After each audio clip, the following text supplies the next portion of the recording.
Welcome to wafer Telugu. ఇప్పటి వరకు నా ఛానల్ను సబ్స్క్రైబ్ చేయని వారు సబ్స్క్రైబ్ చేయండి దయచేసి. ఇక అంశంలోకి వెళ్దాం. బీఆర్ఎస్ పార్టీలో ఎమ్మెల్సీగా ఉన్న కవిత అంటే గత కొంతకాలంగా మరి బీఆర్ఎస్ పార్టీని ఇరుకున పెట్టేలా వ్యాఖ్యలు చేస్తూ వస్తుంది. అంటే ఒకవైపు కేసీఆర్కు అండగా ఉంటూనే, ఒకవైపు కేసీఆర్కు సపోర్ట్ చేస్తూనే, అదేవిధంగా మరి బీఆర్ఎస్లో మరి ప్రస్తుతం కీలకంగా వ్యవహరిస్తున్న కేటీఆర్ను టార్గెట్ చేసింది. అదేవిధంగా బీఆర్ఎస్లో ఉన్న కీలక నాయకులు అంటే హరీష్ రావు కావచ్చు, జగదీష్ రెడ్డి కావచ్చు, మరి కొత్తగా ఈరోజు మరి మాజీ మంత్రి మరి సబితా ఇంద్రారెడ్డి కుమారుడు కార్తిక్ రెడ్డిని కూడా ఈరోజు టార్గెట్ చేస్తూ కవిత మాట్లాడడం జరిగింది. ఇదంతా ఎందుకు జరుగుతుంది అనే అంశము మనకు ఇప్పటికీ క్లారిటీ అయితే రాలేదు. కానీ బీఆర్ఎస్ పార్టీలో అయితే ఒక అంతర్యుద్ధం మొదలైంది.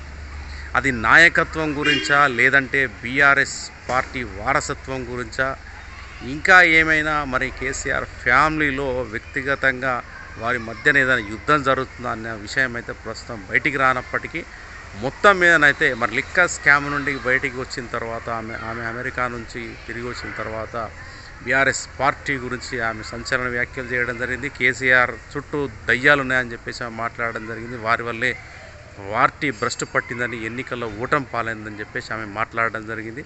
అయితే ఈరోజు కల్వకుంట్ల కవిత, ఎమ్మెల్సీ కవిత మరి ప్రెస్ కాన్ఫరెన్స్లో మాట్లాడుతూ సంచలన వ్యాఖ్యలు చేయడం జరిగింది.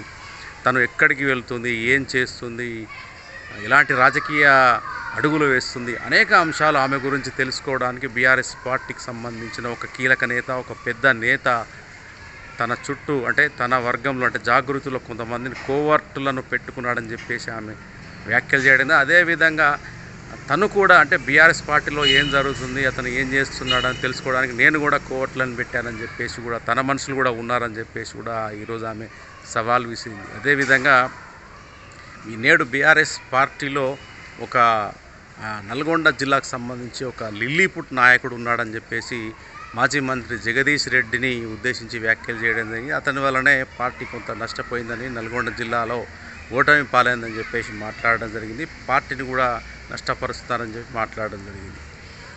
అంతేకాకుండా అంటే ఉద్యమ సమయంలో పార్టీ లేని వాళ్ళు, కొత్తగా పార్టీలోకి వచ్చిన వాళ్ళు, ఓనమాలు కూడా తెలియని వాళ్ళు,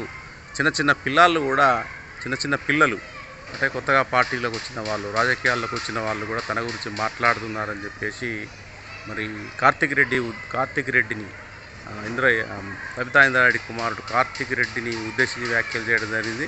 చిన్న పిల్లగాళ్ళలాగానే ఉండాలని చెప్పేసి కూడా వ్యాఖ్యలు చేయడం జరిగింది.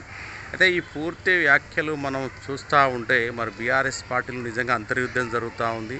అంటే వర్గాలుగా ఏర్పడ్డాయా అని చెప్పేసి అయితే మనకు ఖచ్చితంగా అనుమానాలు అయితే కలగక మానదు.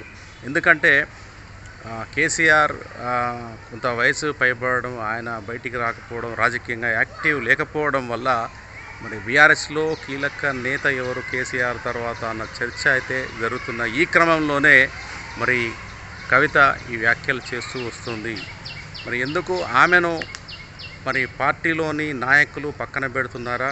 నిజంగా నాయకులు పక్కన పెట్టడానికి మరి ఆ పార్టీలో కీలకంగా వ్యవహరిస్తున్న నాయకులు కావాలనే వ్యూహాత్మకంగా కవితను పక్కన పెట్టడానికి మరి ఎవరైతే మరి పార్టీలో కీలకంగా వ్యవహరిస్తున్నారో మాజీ మంత్రులు, నాయకులు, వాళ్ళందరినీ కేటీఆర్ మరి గుప్పిట్లో పెట్టుకున్నాడా, ఆమెకు సహకరించడం లేదా, అందుకనే జాగృతి ద్వారా యాక్టివ్ అయ్యి ప్రజా సమస్యలపైన ఆమె పోరాడుతుందా అన్న అనుమానాలు కూడా ఇక్కడ కలగక మానదు.